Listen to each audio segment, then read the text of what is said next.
Supposed to be a funny vibe, not a scary vibe. What's up, people? Annabelle here. You're watching Dreams to Reality podcast, and this is episode 41. Today is a very special guest. We have a master of ceremonies in the house. He is a professional DJ. He is a social media influencer with over 1 million social media followers. Hilarious guy. He's an actor, a comedian. He's currently touring with Los Toxicos all throughout Southern California, and actually they're going to Vegas this month as well. Please help me welcome the great JValentino. Wow. Thank you, Annabelle. Wow. You know, I didn't know I did so much. I guess I do. You are a man of many talents. You know, a renaissance man, may I say. I'm trying, bro. I'm trying. I like to taste different shit, man. I would say you are just a all-out entertainer. You know. Thank you, man. I never wanted to be a master of none because there's such thing, right? Yeah. Oh, you're a master of none. Yeah. But people use that against people that have many skills, but the full quote actually doesn't end. You know, what do they call it? How does a quote go? Start off for me. I have no idea. There's a quote. It goes, "You are a." Damn it, I can't remember it. Now you're going to make me Google this shit. You're good. Because I want to make sure that I, know what the hell I'm talking about. Master of none. This is the beauty of internet today. Right. Any question you have, guys, whatever it is, Google that shit, man. YouTube University. You know how much stuff I learned on YouTube? A little 14-year-old British kid taught me how to use a green screen. No way. You know what? I've never used a green screen. How the hell do you do that? It's real easy. You key it out, and then it's real easy. I don't know exactly what everything's called, but I'm that guy. Like, you see that little umbrella symbol? Click that. Yeah. And then it does that. I'm that guy. I was going to ask you, we'll get into that. I wanted to know the details of how you edit all your skits and, how you produce them and stuff. But here's a quote. It goes, a jack of all trades is a master of none. That's what people mostly say. So they say, you could do all these different things, but you're a master of none. And they kind of use it negatively. But the full quote is, a jack of all trades is a master of none, but oftentimes better than a master of one. I like the ending. Yeah. See? I like the ending part. I just do what I feel and do what I love. Yeah. Excuse me. And back then, I thought that I'm half old school, half new school. I'm born in 1982, 40 years old. There we go. Back then, you were only able to do one thing. That's why Jamie Foxx was in a nutshell for a long time.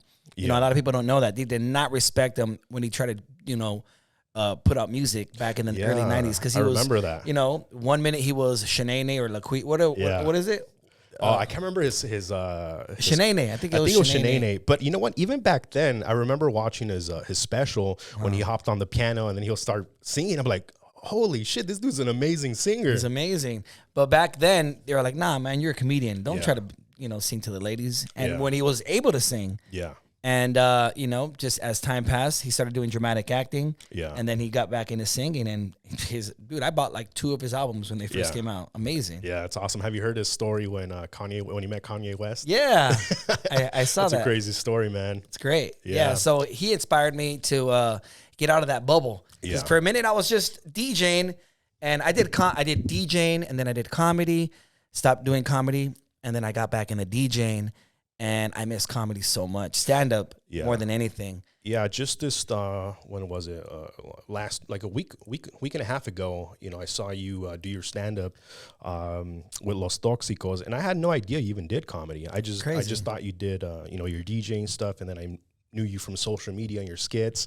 So I was very impressed to see you on the stage. I already knew you had a command presence and you were good at getting people to laugh, but I never knew you actually had a stand up background. Thank you, man. Yeah. Shout out to Los Toxicos, by the way. Concrete, Jerry Garcia, Jesus Sepulveda.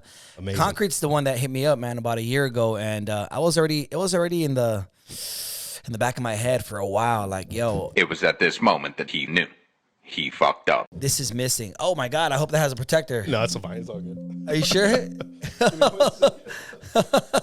He just spilled some monster on the keypad. You were saying that Concrete hit you up about a year ago to get back into comedy, but you had already had it in the back of your mind that you were, itching. Thank you so much. Just for our cameras, you want to say hi? Our special janitorial services for today.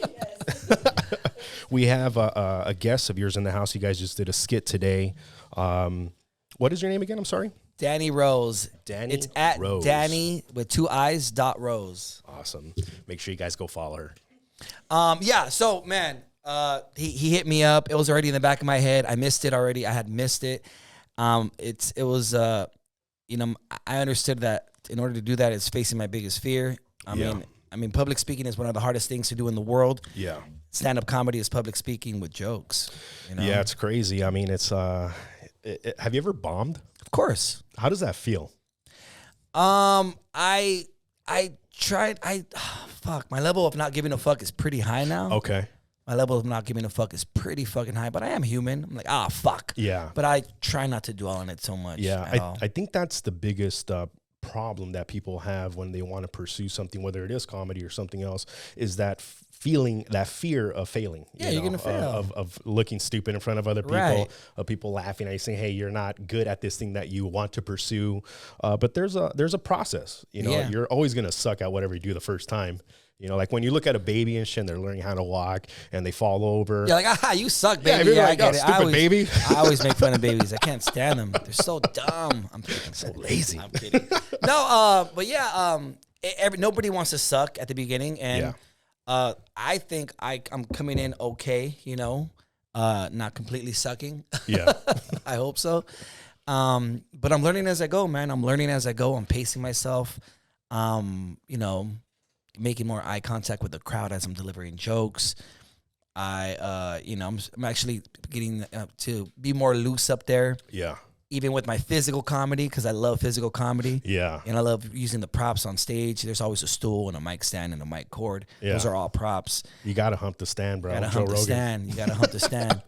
And yeah, man, it's coming together, man. It's coming together. That's awesome, man. Well, I really want to thank you for taking time out of your day today to come down to the show sure, man. to Thanks share for your having me. story. And like I was saying before we hit record, it's kind of interesting how, you know, life has a way of working things out, you know, that you're here on the show sharing your story. Because I first found out about you during the pandemic and I just saw you on Instagram, you know, and this was before you were doing skits with Concrete. You were just doing your own thing.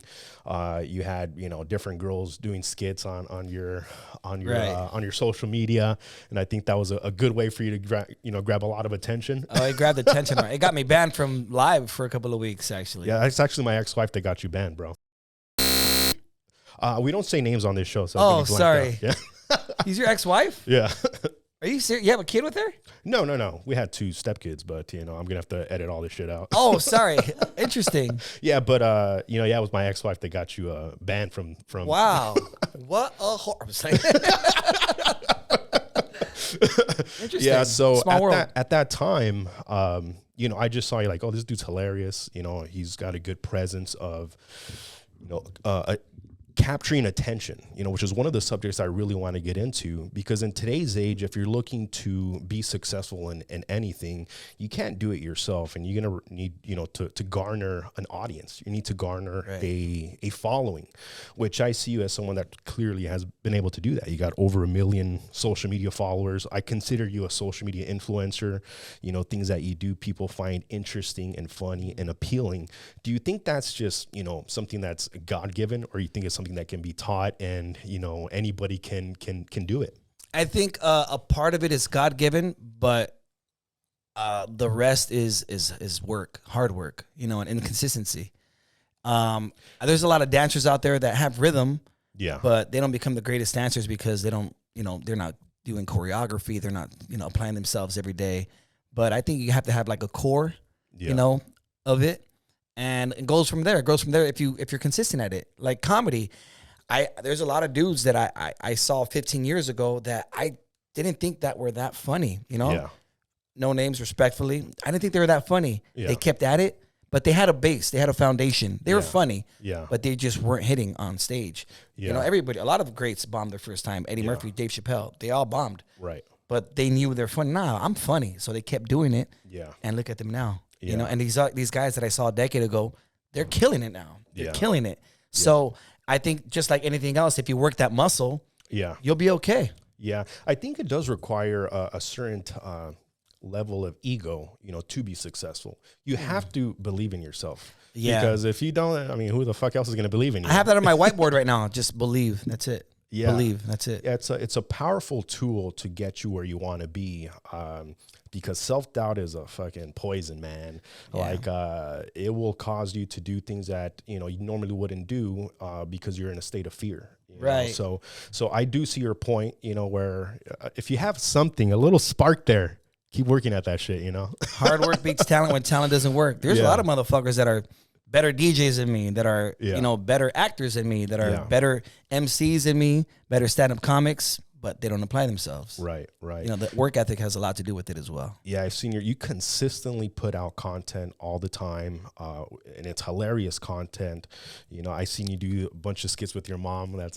She's hilarious. Today too. she killed it. Shout out to my she's mom. funny.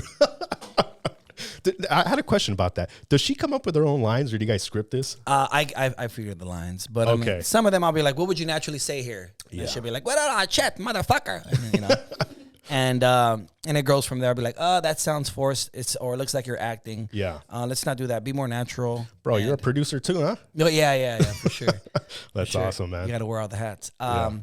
And a lot of the dialogue is written by me. Most of the dialogue is written by me. Yeah. Okay. And then script wise, as far as all the different skits, you come up with all of them, or do some of the people that come on? Most of them, but I'm an open book, Annabelle. I'm an open book. I'm very coachable. I don't know it all. Yeah. So there's a lot of the times where I'll hook up with my comedian buddies. I'll be like, "Hey, bro, you have any ideas?"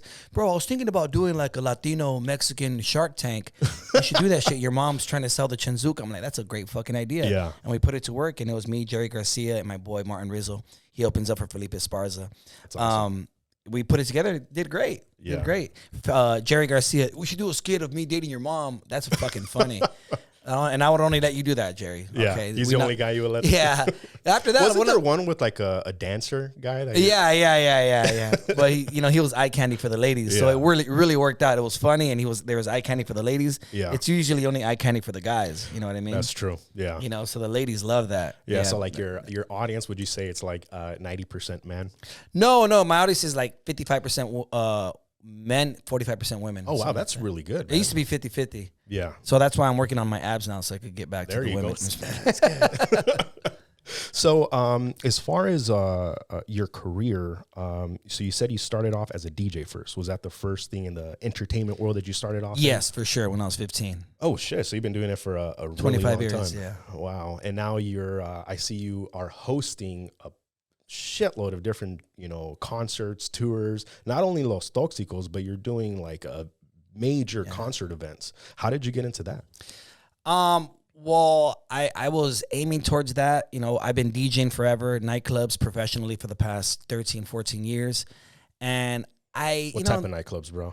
Nightclubs. Well, I did the strip club thing for a long time too. I was a DJ at a strip club for a while. Nice. But nightclubs everywhere, Southern California, everywhere, United States, Chicago, New York. Okay. I DJed everywhere, Vegas. And that was the goal though. I love clubs. I love nightclubs. It's second home to me. I have a great time doing it, but I love big crowds. I love the masses. There's nothing like that roar. You know what I mean? There's nothing like that energy. And I came across Bobby D in the pandemic, man. In the pandemic, he's the Mac Daddy of concerts. Shout out to my brother Bobby D. Snoop Dogg's manager. The list goes on. He's amazing. He had me host a show on his page during the pandemic where I interviewed all kinds of artists every week. And he was even put me on a payroll, which was great at that time. There was no money around. There was no money being made, and that's how we started a relationship. He's like, "Bro, when things come back, bro, you're on." I'm like, "Thank you, man. I've been wanting to do festivals and concerts," and he's a man of his word, and we've been traveling ever since. Mount Westmore with Snoop Dogg, freestyle festivals, 420 events, a lot of events. And Concrete joined in about like a couple of years ago as well. Yeah. So one of the questions I wanted to find out is, how you and Concrete came together. You guys have all these hilarious skits now with all these characters. You have Los Bukis, you have the Rebel Crew, you have the Oscar de la Hoya, and a bunch of other ones. And tell me how that came to be. Well, the first characters were the Rebels, and I'll be honest, I was 1 foot in, 1 foot out. Even really? Concrete felt it. I'm very transparent with my friends. Yeah, I'm like, he's like, "Bro, are you kidding me? It'll kill." I'm like, were you a rebel back in the day? I wasn't, but I was into that. I used to DJ it and dance it all day, every day. So because you look pretty natural with those moves, bro. no, yeah, I know. I danced it for like 3-4 years for sure. Yeah, I okay. was in that scene. Yeah. But I was never a rebel with the bangs. or Okay, you anything. never had. So I had the bangs, bro. Yeah, you look like the type. I'm just They were down to here coming back. Like. And I was 1 foot in, 1 foot out. It was in the vault for like a year, bro. Really? For like a It year. took that long? For like a year. It's just, our schedules. Yeah. But one day he just came through. It was like late 2020, I believe. Yeah. And he's like, let's knock it out. And we set it up. And it was Annabelle. It was a first take, bro. First take. The first take. Yeah, just and perfect. Just took off. Yeah. We woke up a sleeping giant. It was something that was nostalgic, that was missing. Yeah. Yeah, 'cause I hadn't heard anything about Rebel since it happened. And when I interviewed Concrete about it, he said too, he's like, it's one of those things where you're like, we did, but we weren't proud of. So like, it kind of felt like a way, like a lot of people went through that phase in their life. He's like, we were the Edgars of, of our era. Pretty much. So when you guys a great way to put it. brought it back, it was like, oh yeah, we did that. It's hilarious. And people just, loved it. Yeah. And but that's how he put it. It was hilarious. Like we were the Edgars of our time. After that, I was like, all right, Concrete, you have all my trust, bro. What Yeah. do you want to do next? And excuse me, but he's a genius, man. After that we did Stevie B, Los Bookies. Excuse me, we did the Macho Man Randy Savage, and man, it works, man. It works. Yeah. You really got to hang out with people that elevate your game, Yeah, they say iron sharpens iron, brother. Iron sharpens iron. If you're gonna hang out if you're a comedian and you're trying to, elevate, you're hanging out with some unfunny guys, it's not gonna rub off on you. Yeah, definitely. Or that's gonna rub off on you. Yeah, and I have a feeling like the Latino comedy is really taking over the LA area. Now that Joe Rogan and that whole crew has moved over to Texas, I feel like you guys are the new sheriff in town. And you're pooling large audiences. You're selling out venues, and that captures attention, and that brings you a source of not only revenue but of like a presence. So Right. I definitely think it's your time and the Latino community time in the entertainment industry. I've been collaborating with a bunch of different Chicano entertainers and businesses, and it just feels like it's going in the right direction for our people. Right, exactly. I believe it. It's our time. I mean, Latinos are finally in style. Hell yeah. I said that. Even in Japan, bro, we got like... Right, we were just talking about that, Danny and I. They have a big West Coast following out there. Yeah. If you're Latino and you're trying to get something off the ground, now's the time to do it. It really opened my eyes when I saw Disney put out a Mexican movie. What movie is that? Coco. Oh, that's right. I totally forgot about that. Are you kidding me, man? That rocked my world. Yeah. My son was 2 at the time. I love Disney, and it rocked my world. Yeah. And to have like the mariachi as the opening credits for Disney, Yeah. my brain exploded, bro. I was Yeah. like, that's it. And I had started doing videos in 2015, Annabelle. So that was like, I was only 2 years in. Yeah. And don't get me wrong, I'm only human. I'm very positive. I'm very optimistic. Yeah. A little part of me is like, oh, am I doing the right thing? I hope this hits. I hope this Right. goes well. And that right there, I was like, that's it. Yeah. We're in. We're Yeah. in. And then at that time, J Balvin was blowing up. Cardi B was new. Yeah. And then, Bad Bunny came out 2018 as a rap. You know? Yeah. And then they did another Latino movie, Disney. And Yeah, we're winning awards now, brother. yeah, We man. got producers. We have our first Oprah now. Yeah, we got a Latino that owns a full network.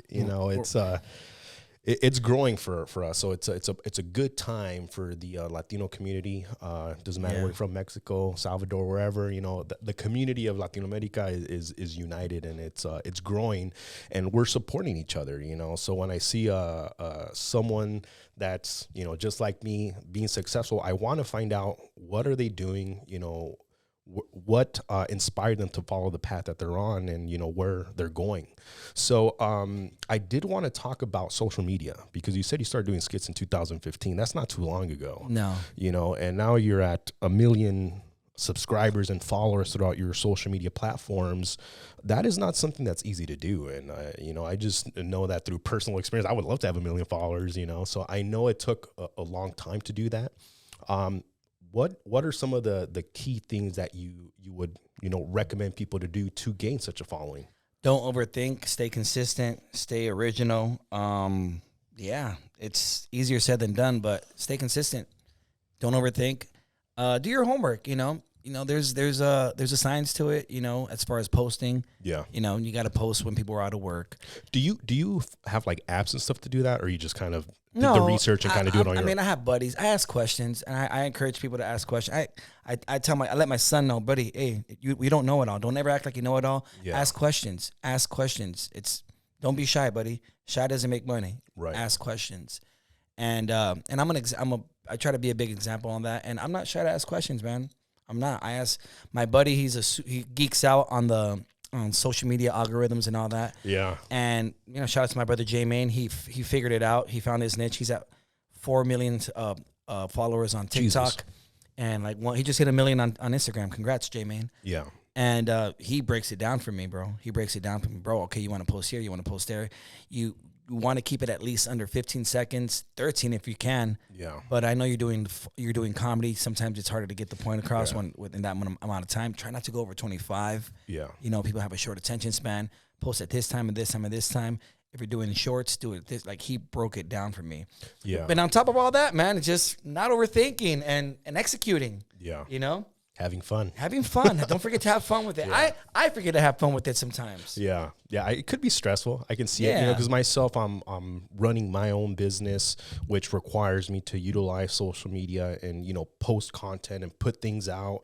And it does get overwhelming at times where you're like, am I doing the right thing? Am I posting too much? I'm not posting enough, You want to see reward from your work, and I think the hardest part for a lot of people, especially in the beginning, is when you're working and you're putting in work and you're putting work, but you're not seeing the results yet. And a lot of the times that causes people to just say, man, fuck it, I quit. I can't do this shit. I got to pay bills. I got to do this. I got to do that. I don't have time for that thing. But what you don't know is that, there's a gestation period in everything you do. There's a time where, if you plant a seed, you're not going to see it growing, but it's growing down there in the dirt. Right. It's the roots are building. It hasn't blossomed yet, and most people's careers and passions die in the dirt, before they could even fucking pop out. Interesting. Yeah. And it makes a lot of sense that you started in 2015, and then when I saw you blow up was during the pandemic. I felt like people said that. Yeah, I felt like everybody was at home, everybody was on their phone, everybody's like bored out of their mind, and the most important thing, I think, in a hard time, in a dark time, is comedic relief. Because you feel like shit, you're depressed, you lost your job. It was the hardest to be funny, 2020. There too, so people that can make you laugh, you will hold them close to you. If I were a friend that's always fucking sad and depressed and like that doesn't make me laugh and is always making me angry, like, man, fuck this guy. But if I have another friend, JValentino, who's hilarious, he's positive, he's uplifting, even in dark times, I'm gonna follow this guy. So I think that probably had a lot to do also with you gaining a large audience, is the comedic relief. Yes, 100%. I thought I was doing well before that, but yeah, I think the pandemic really did a lot for a lot of people. It was sink or swim in those times, and fuck, I was out of here. I just chose to I was running like 6-7 miles a day in the pandemic. A lot of people don't know that. Yeah, I remember seeing you posting. I was running you're sweating a lot. I was running a lot. Yeah, with your little freaking vest on and stuff. Yeah, and I don't know, a lot of people don't know this. I listen to audiobooks when I run. Or sometimes I just have my headphones on and I don't listen to anything. And really? Yeah. Damn, I find that really hard to do. No, but I have ideas. That's why I see. It's your meditation. Ideas. Yeah, I've written a lot of skits while running. Wow. And I don't talk about it a lot, but I'm not a big smoker, but I do smoke here and there, weed. Yeah. And a lot of my ideas are high ideas. Same here, bro. And a lot of that a lot of ideas came from that as well. I bike ride a lot. I cycle. Yeah. And I think that a lot of people should be, in tune with their, with their physique, with their physical side. Yeah. Because this is the only engine we have, this avatar that we're living in for who knows how long. Yeah, I was a sales manager and a personal trainer for like 10 years and shit. And I would tell people the same thing when I'm sitting down across with them. I tell them, hey, imagine the car you had right now that's outside is the last car you're ever going to have for the rest of your life. Wow. How would you treat it? What kind of gas would you put in it? How often would you change the oil? That's great, Hannibal. Would you put premium or would you put the piece of shit, gas? You know, would you treat it like trash or would you take care of it? And they're like, oh, if it's the last car, like I'm walking, if this shit breaks down, I'm taking care of it.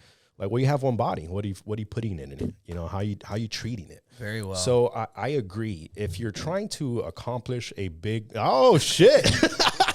If you're trying to accomplish a big goal, it's going to require, most people don't really know the amount of energy it requires to succeed. It's a lot. You know, and if you're on top of that, you're fucking out of shape, you're tired all the time, you don't have the energy, you're not consistent, you're not dedicated, you're not going to make it. You know, I don't know how to put it other than that. And I think your physique and your health is the quickest and easiest way to gain discipline. I love that. Yeah. I love that. Yeah. Mind, body, soul, man. Even though this is the worst shape I've been in my life. No, you're fine, man. You're fine. You're not sloppy. You know what I mean? You're fine. Yeah. I'm very inspired. I get inspired from people. Kevin Hart has inspired the shit out of me. That dude's a beast, bro. He's a beast. And everything he does is just fucking everything monster. He does. Yeah. He's a beast. What does he do? He works out every fucking day. Yeah, like crazy. Like crazy. Yeah. And David Goggins is a big inspiration. Same. People are like, oh, you're crazy for running 10 miles straight. Yeah. Okay. He also doesn't listen to anything when he runs. Okay. He ran 100 miles straight. Yeah. So, okay. Yeah. With shin splints and shit. Yeah, with shin splints and crazy shit. So, I don't like to compare myself to anybody, but, you know, it's those fucking milestones have been broken. So, yeah. So what kind of audiobooks to listen to while you're running? Audiobooks, I like The Subtle Art of Not Giving a Fuck. I've heard that book a lot. And it makes a lot of sense, you know, because like I said, the biggest problem for most people is their self-doubt. Yeah. And a lot of, you know, quote unquote haters, what they're trying to do is they're trying to put self-doubt in you. Mm-hmm. You know, so when someone talks shit like you're not funny, you're this, you're that, all they're trying to do is to diminish your light and put you down so that you yourself will be like, oh, he's right. I'm not funny. Oh, right. He's right. So if you don't give a fuck what people think about you and you have a high value of yourself, you know, you're going to go a long way no matter what you do. So I've never read the book, but just the title itself, I'm like, yeah. Don't give a fuck. The first part of the first chapter of the book is called Don't Try. Okay. It's great. Don't try. I mean, of course, try, but don't try. Yeah, they call that indifference. Yeah. You know, it's like you have a goal, right? My goal is to make $1 million, let's say.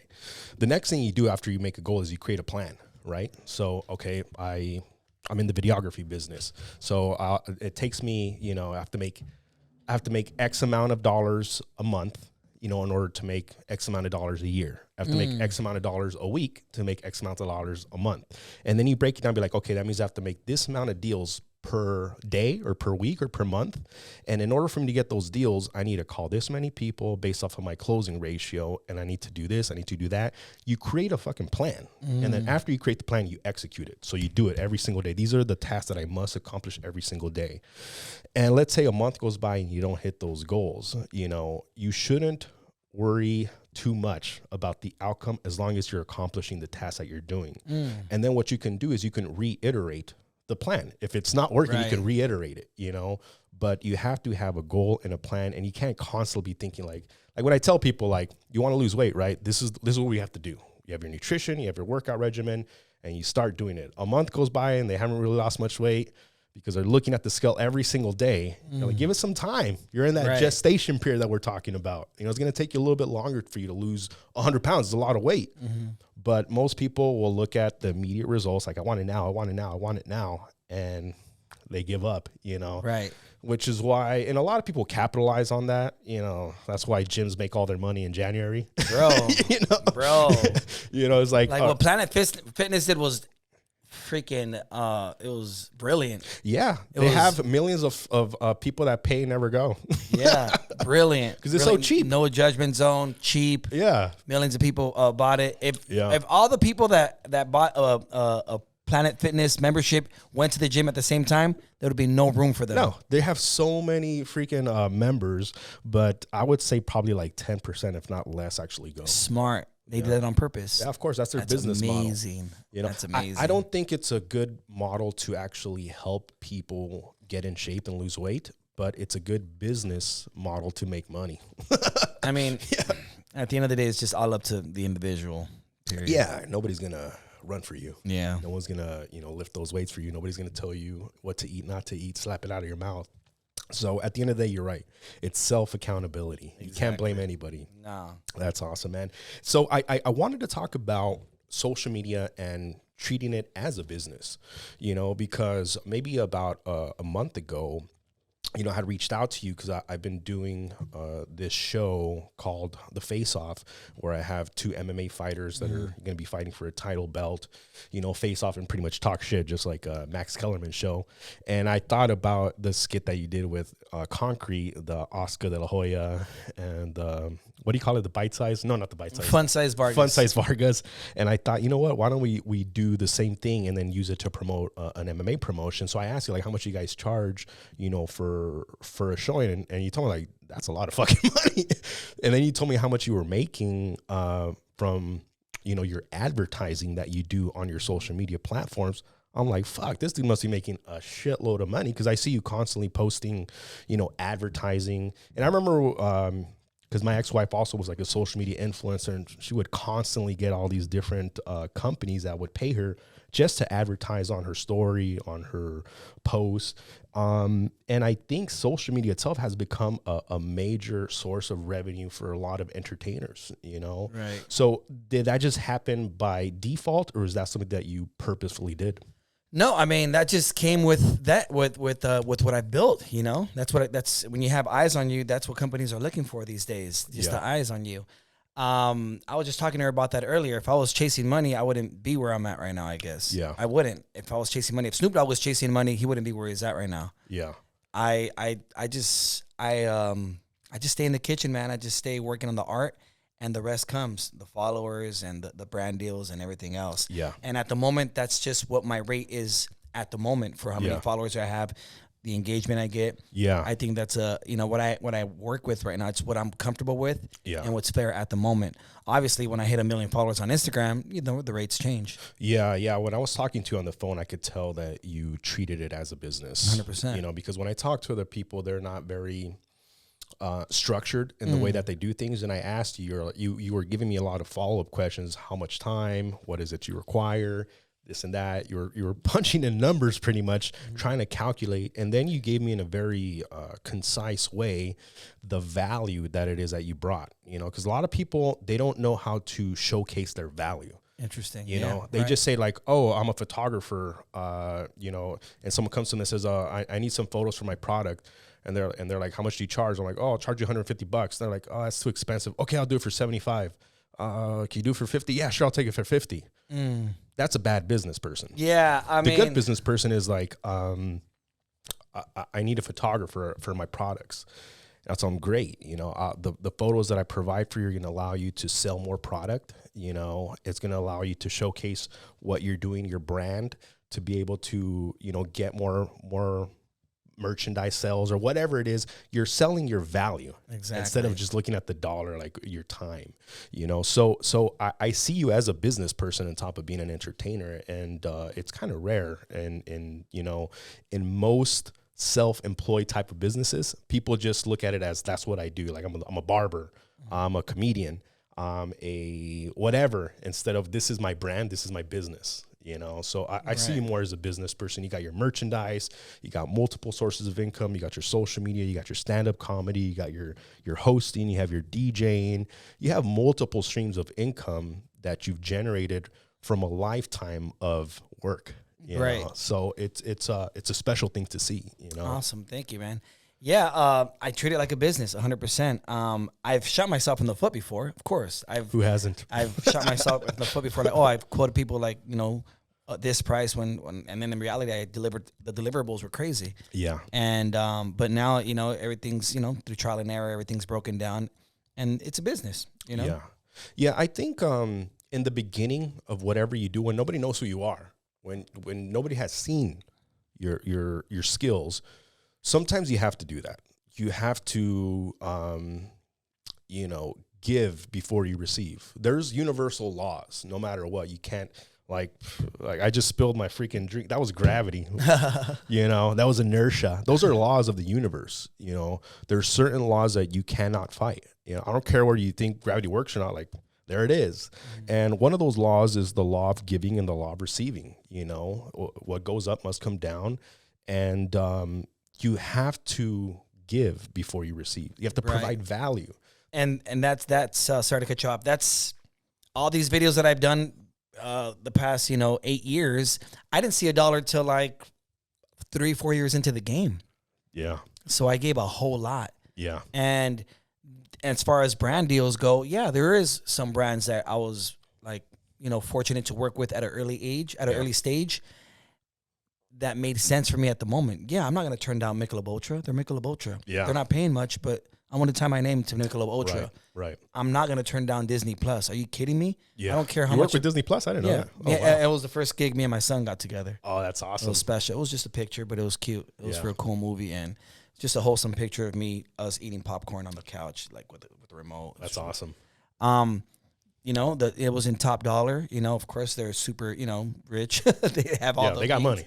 But of course I'm gonna attach my name. They took care of me, but of course, even if they weren't paying me for that, I would have probably done it. I would have for sure still done it. Yeah. Because I want to attach my name to these big brands, and that attracted everything else. So that attracted Lionsgate, that attracted like Chi Spa dating app. All these other brands, Ford, Wow. Yeah. So you work with some major companies. Right. And you used a word there. You said attracted. And a lot of times people, they watch that movie, The Secret or The Law of Attraction, and they think like it's this woo-woo thing where you just sit down and, you meditate and you do yoga and you go to Whole Foods and you're attracting things into your life. That's not how attraction works. Attraction works through immense amount of action.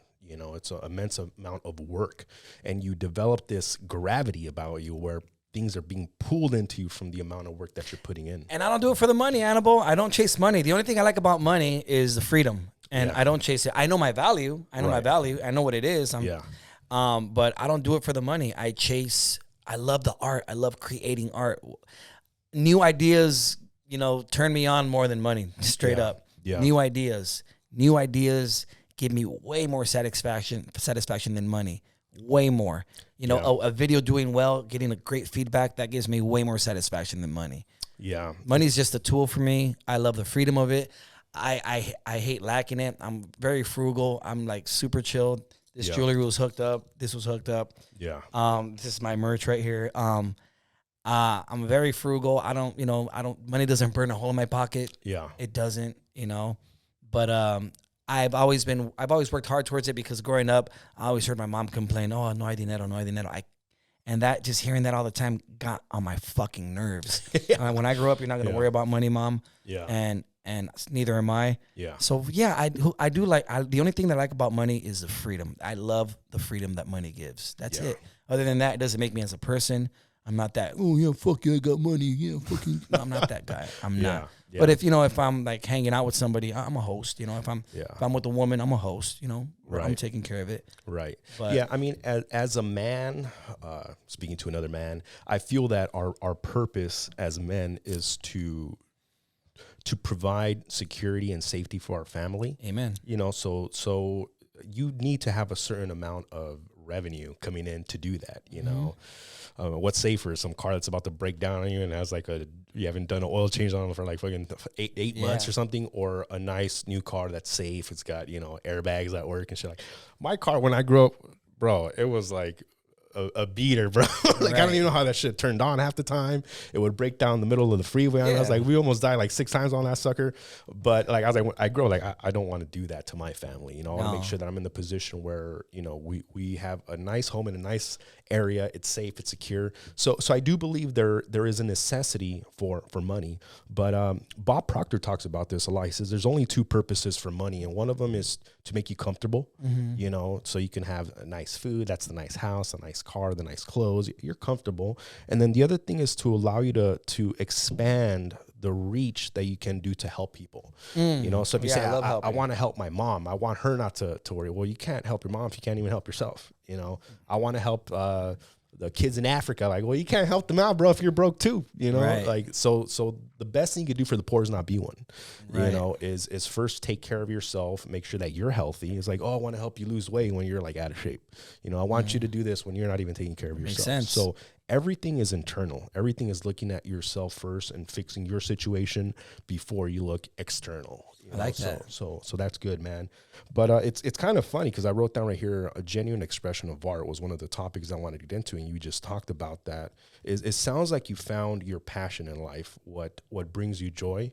And like you said, like, I don't chase money. It's, seeing the response of something that I created bring joy to other people. 100%. As a kid, what did you see yourself doing? Did you always want to be an entertainer, or what is it? I always wanted to be an actor, for sure. I always wanted to be a comedy actor, for sure. And my mom didn't have the means at the time.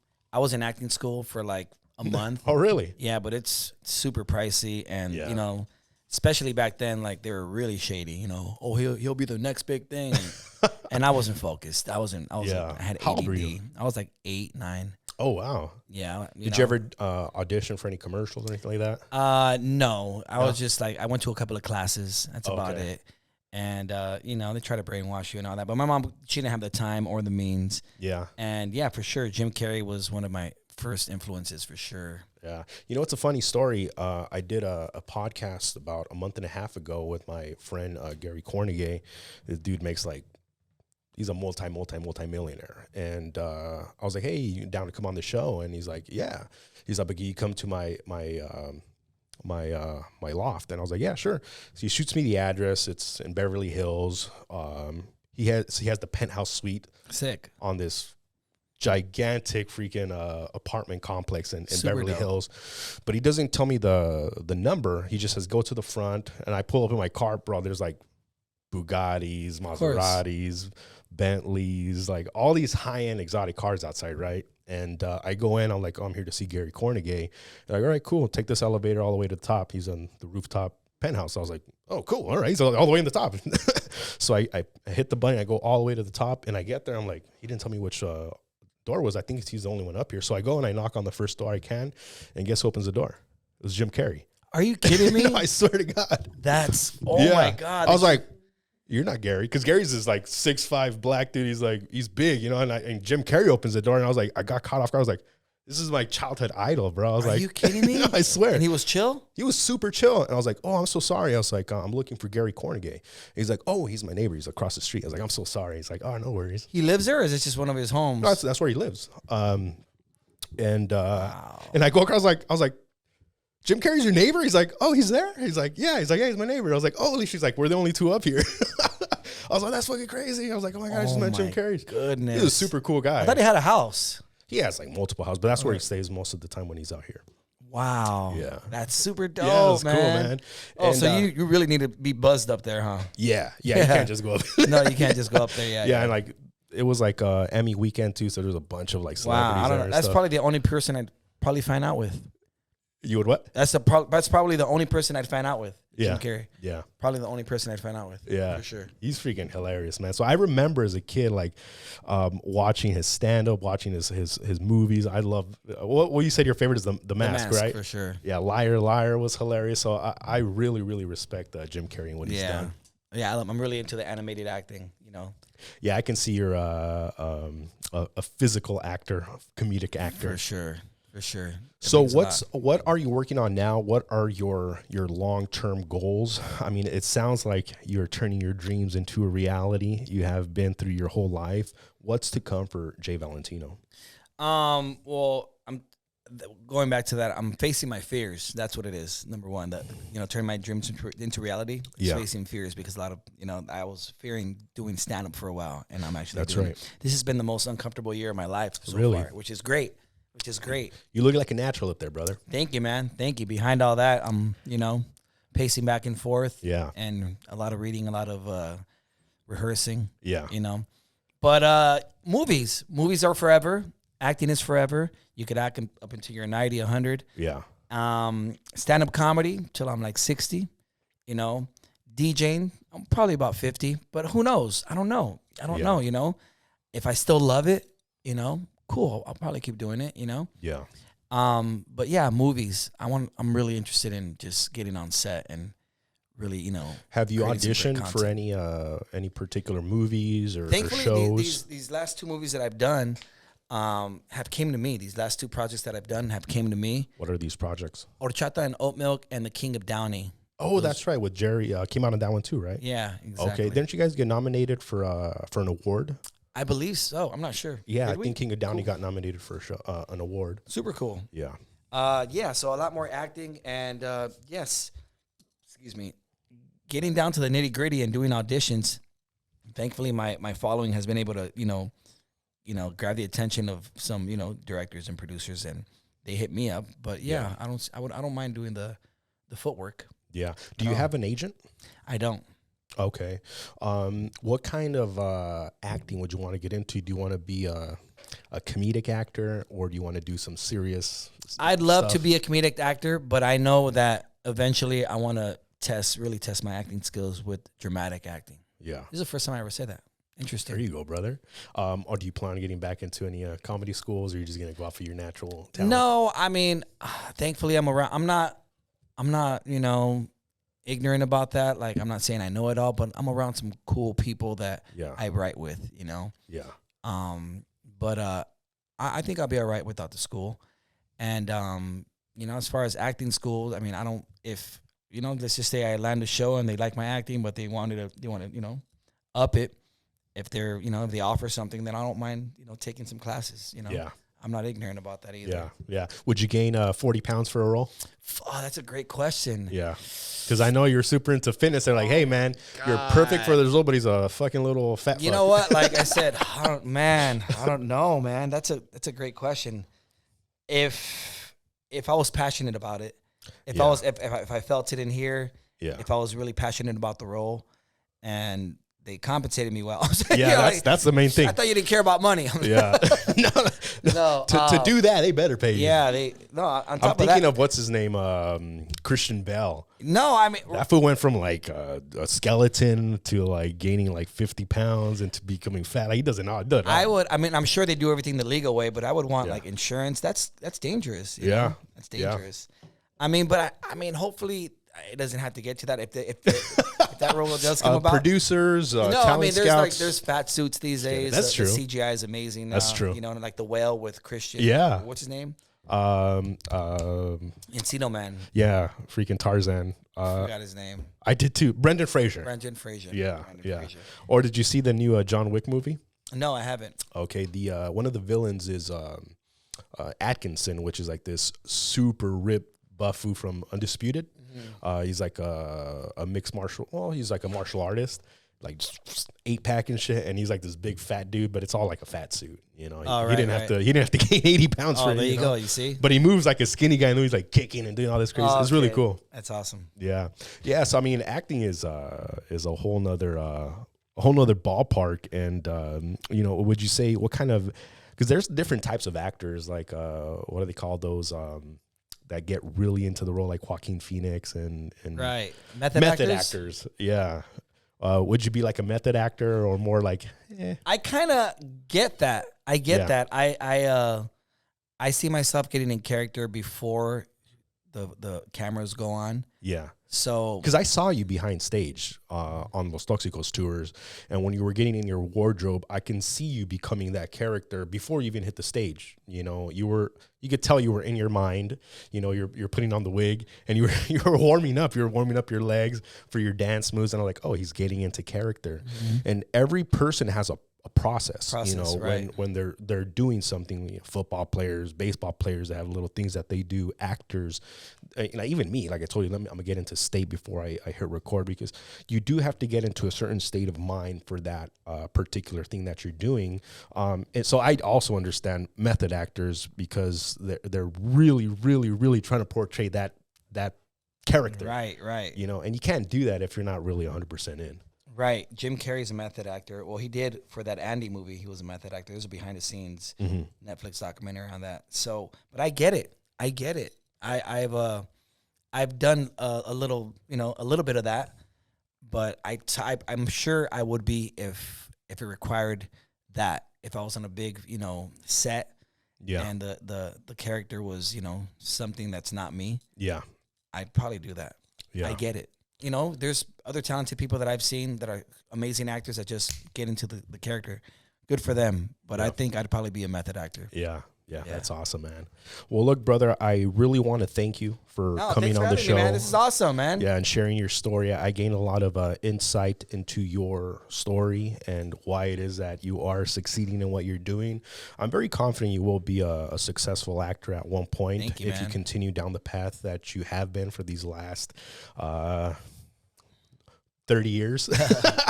You know, and for people out there, where can we find you? Do you have a website? I know your social media, your main platforms are Instagram and TikTok. Is that correct? Correct. Instagram at JValentino, TikTok at JValentino_.